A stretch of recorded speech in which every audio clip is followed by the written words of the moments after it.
आलस क्या है? वृत्ति।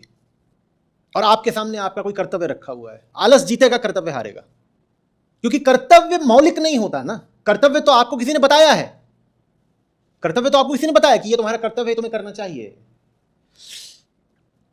आलस कर्तव्य से कहीं ज्यादा मौलिक है, एकदम मौलिक नहीं है, एकदम मौलिक तो मात्र आत्मा होती है, पर कर्तव्य की अपेक्षा आलस ज्यादा मौलिक है, तो आलस जीत जाएगा, कर्तव्य हारता है। इसीलिए कर्तव्य रोज हारता है, आलस रोज जीतता है।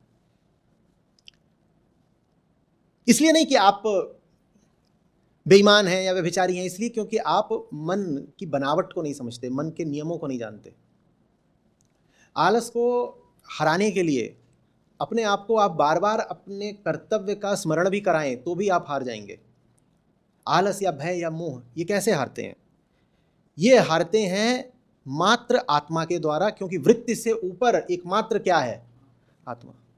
अब समझ में आ रहा है कि पूरी गीता में आत्मा का उपदेश क्यों है? क्यों? क्योंकि समस्या किसकी है?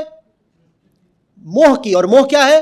वृत्ति। और वृत्ति को हराना है तो आत्मा चाहिए। इसलिए कृष्ण और नहीं कोई बात करते, ज्ञान की बात करते हैं, माने आत्मा की बात करते हैं। और कोई तरीका ही नहीं है अर्जुन को धर्म मार्ग पर लाने का, अर्जुन की मोह भय इत्यादि की वृत्ति को परास्त करने का। एक ही तरीका है, आत्मज्ञान। आपके मन में कौतूहल उठना चाहिए कि यदि पहले अध्याय में समस्या का वर्णन है तो दूसरे से 17वें अध्याय तक श्री कृष्ण ने इस प्रकार का समाधान क्यों दिया? वो कोई और समाधान भी तो दे सकते थे, वो ये समाधान भी तो दे सकते थे। भाई कृष्ण तो राजनीतिज्ञ भी थे, वो ये समाधान भी तो दे सकते थे, चलो ऐसा करते हैं, एक बार दुर्योधन से बात करते आते हैं, चलो ऐसा करते हैं, पितामह उधर हैं, सेनापति पितामह से बोलते हैं 4 दिन बाद लड़ेंगे, 4 दिन बस ऐसे ही हमें आपके साथ रहना है। कुछ भी कह सकते थे ना। कृष्ण किसी भी दिशा में कोई सलाह या प्रस्ताव ला सकते थे, कुछ नहीं करा। सीधे कृष्ण ने क्या करा? 17 अध्याय आत्मज्ञान के सीधे शुरू होते हैं। कृष्ण आत्मा क्या है ये जानो। कृष्ण सबको तो नहीं आत्मा का उपदेश दे रहे। कृष्ण को क्या पड़ी आत्मा की बात करने की? अर्जुन एक बहुत सीधी सादी बात बोल रहे हैं। अर्जुन जो बात बोल रहे हैं उसमें कोई आध्यात्मिक जिज्ञासा कहीं नहीं है। अर्जुन क्या कह रहे हैं? ये मेरे भाई, मेरे सहोदर, मेरे संबंधी हैं, मैं नहीं लड़ता। आपसे कोई आकर के ऐसे बोले, मान लीजिए कि बगल के मकान में मेरे रिश्तेदार रहते हैं, देखिए मैं उनसे लड़ाई झगड़ा नहीं करूंगा, तो आपके ये क्या कल्पना में भी आएगा कि उसके हाथ में गीता दे दें? आप जरूर उसको कोई उत्तर देंगे, पर उत्तर कैसा होगा? आप बताइए, आप क्या उत्तर देंगे? कोई आके आपसे बोले कि बगल के जो घर में रहते हैं वो लोग व्यभिचारी हैं, अनाचारी हैं, प्रदूषणकारी हैं, हिंसाकारी हैं, सब कुछ है वो, लेकिन उनसे मेरी यारी है, तो मैं तो नहीं लड़ता उनके खिलाफ। ये बात आपके मन में कल्पना के तौर पे भी आएगी क्या कि तुरंत इसको गीता दूं? आप उसको क्या बोलेंगे? आप कुछ और कहेंगे। आप कहेंगे फिर अच्छा ऐसा करते हैं, फिर ऐसा करते हैं, फिर ऐसा। आप कोई युक्ति, कोई तरकीब, कुछ टैक्टिकल बात निकालेंगे। आप वो तो नहीं करेंगे जो कृष्ण ने करा। लेकिन कृष्ण आपके हमारे जैसे नहीं है। उन्होंने सीधे समस्या का मूल पकड़ लिया है। वो कह रहे मोह, मोह पकड़ लिया, मोह है। और अगर मोह है तो अर्जुन से और इधर उधर की बात करने से तो कुछ होगा ही नहीं। थोड़ा सा प्रयोग करके देख लेते हैं, वो क्षत्रिय धर्म की बात आरंभ में ही करके देख लेते हैं। पर श्री कृष्ण को ही पता है कि जिसकी समस्या मोह हो उसे कर्तव्य याद दिलाना व्यर्थ ही जाना है। तो 2-4 दफे वो बस बोलते हैं कि क्षत्रिय क्षत्रिय ये वो, देखो दुनिया तुम पर हंसेगी, और क्षत्रिय को तो अपनी कीर्ति, अपना यश बहुत प्यारा होना चाहिए, तुम ये सब मत करो। उसके आगे बहुत प्रयास भी नहीं करते, कहते हैं छोड़ो, ये रास्ता बहुत दूर तक नहीं जाता। जो रास्ता दूर तक जाता है अब जरा उसको खोलते हैं। और फिर किस रास्ते को खोलते हैं?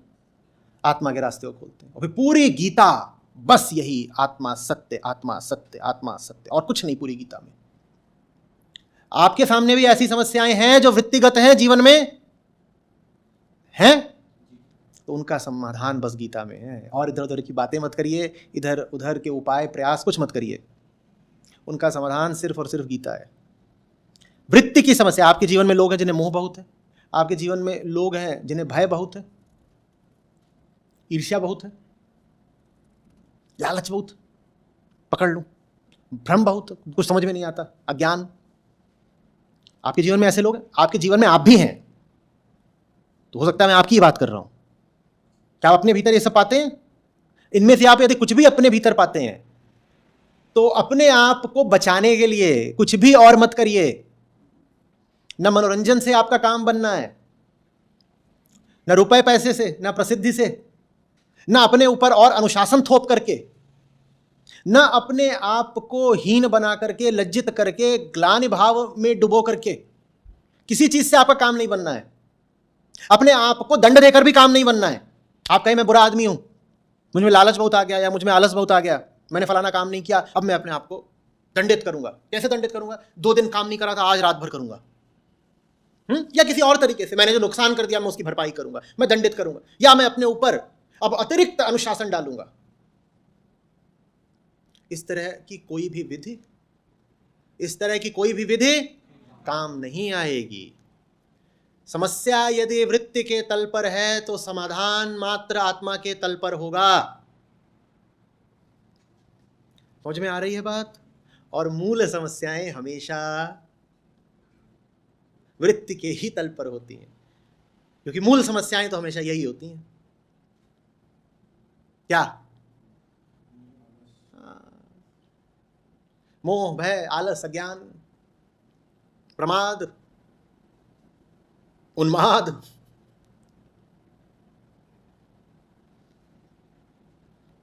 मूल समस्याएं तो यही। तो मैंने कुल मिलाकर बात क्या हुई? यही मूल समस्याएं हैं और इनका समाधान आत्मा ही है। तो कुल मिलाकर बात क्या हुई? कि दुनिया की सब समस्याओं का समाधान मात्र आत्मा ही है। ये कैसी बात हुई सर? ऐसा थोड़ी है। नहीं, आध्यात्मिक समस्याओं का समाधान हो जाता है, गीता से मान लिया, पर सब समस्याएं, माने ये जो इतना प्रदूषण है, या ये जो इतनी जनसंख्या बढ़ रही है, या इतना जो आतंकवाद है, या जो वैश्विक अशांति है, या अमीरी बढ़ती जा रही है गरीबी के बढ़ने के साथ साथ,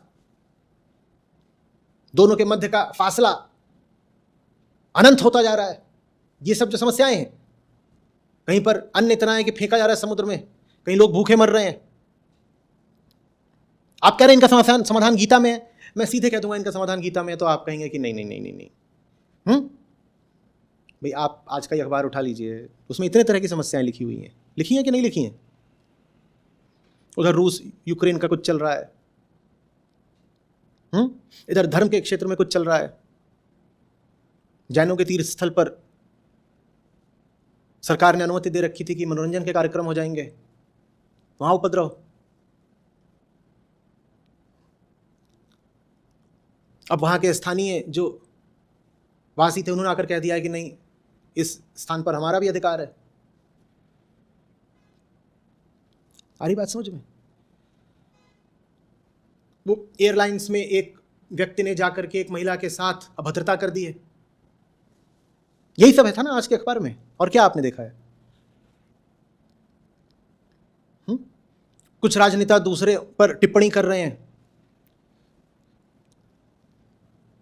दिल्ली और उत्तर भारत के ऊपर ऐसा कोहरा छाया हुआ है जिसने ठंड तो बढ़ाई ही है कड़ाके की, प्रदूषण भी जबरदस्त कर दिया है। एयर क्वालिटी इंडेक्स 500 पर चढ़कर बैठा हुआ है। तो ये सब समस्याएं जब हम देखते हैं तो हमें बड़े ज़मीनी तल की लगती हैं और बड़ी विविध लगती हैं। मैं आपसे कहूं कि दिल्ली का AQI 500 है, तो आपके मन में ये बात तो नहीं आएगी कि इसका समाधान गीता है? क्या आती है? नहीं आती ना। आती है? नहीं आती। मैं आपसे कहूं कि एक पंथ और दूसरे पंथ के लोग आपस में संघर्ष में हैं, तो ये तो बात नहीं आती कि इसका समाधान गीता है। ये आती है? मैं आपसे कहूं कि भारत में एक खेल को ज़्यादा फंडिंग मिली जा रही है और बाकी खेल बेचारे सब भुखमरी में हैं, तो वहां भी आपके मन में ये नहीं आएगी बात कि इस समस्या का समाधान गीता है? क्या आएगी? एकदम नहीं। और कौन सी समस्याएं हैं जो अभी आजकल एकदम चढ़ी बैठी हैं दुनिया पर? चीन में कोविड फिर से नगाड़ा बजा रहा है अपना, और बाकी पूरी दुनिया एकदम आशंकित बैठी है, हमारा क्या होगा? और जब कोविड की बात होगी मैं कहूं कि देखिए साहब, समाधान तो यहां भी गीता है, तब तो आपको बिल्कुल अविश्वास हो जाएगा। आप कहेंगे कैसी बात कर रहे हो आप, कोविड की समस्या का समाधान गीता है? ये कैसी बात है?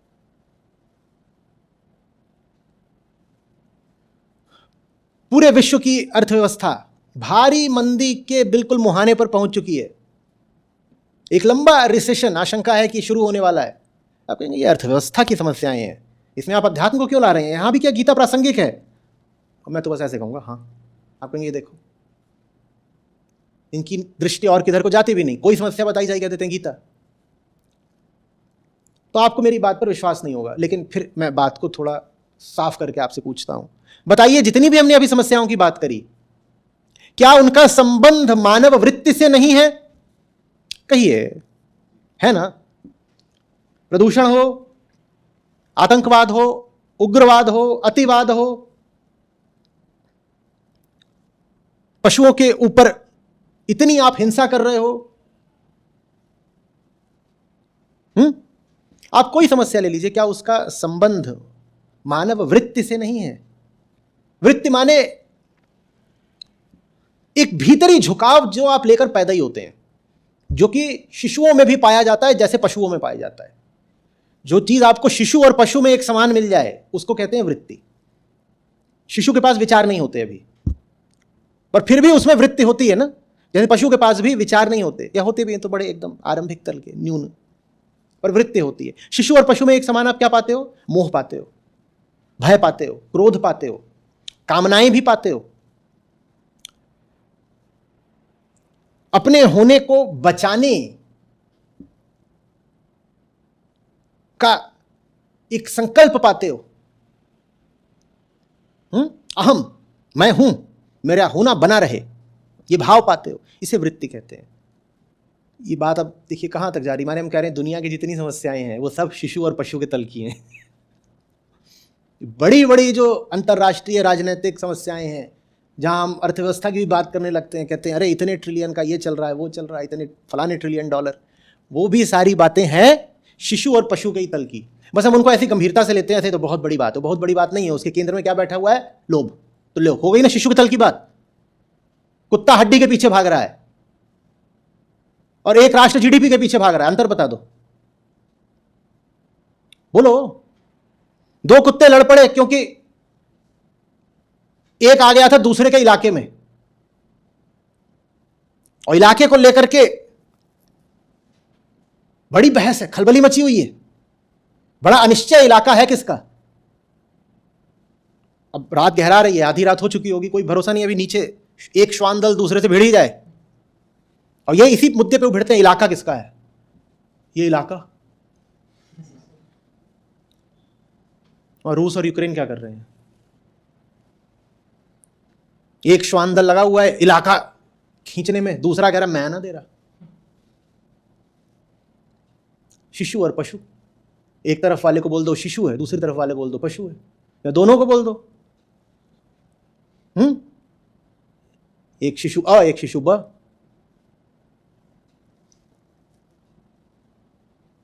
इनका समाधान मात्र वही है जो कृष्ण देते हैं अर्जुन को। जो समस्याएं आज की हैं वो बस एक विस्तृत और विकृत रूप हैं उन सब समस्याओं का जो हमारे होने के साथ ही पैदा हो गई थीं। वो समस्याएं सदा से रही हैं, आज के युग की कोई समस्या नई नहीं है, बस उसका रूप और विस्तार नया है। कोई आज नई समस्या नहीं है। आज की जितनी समस्याएं हैं वो सब आपको किसी न किसी रूप में गीता में भी मिल जाएंगी। जब मैं दुर्गा सप्तशती पर श्लोक दर श्लोक बात कर रहा था तो मैंने कितनी बार और कितना जोर देकर के आपसे कहा था कि देखिए कि जब सब राक्षस मारे जाते हैं तो अंततः परिणाम क्या बताया जाता है? परिणाम ये बताया जाता है कि हवा साफ हो गई, नदियों ने अपना जो रास्ता बदल दिया था, नदी वापस अपने सही रास्ते पर आ गई, ग्रहों की घूमने की गति सामान्य हो गई, सब पशु पक्षी जिस प्रकार से आचरण करते थे और जैसे मंगलपूर्वक रहते थे, स्वच्छंद विचरते थे, सब अपनी अपनी प्रकृति में वापस लौट गए।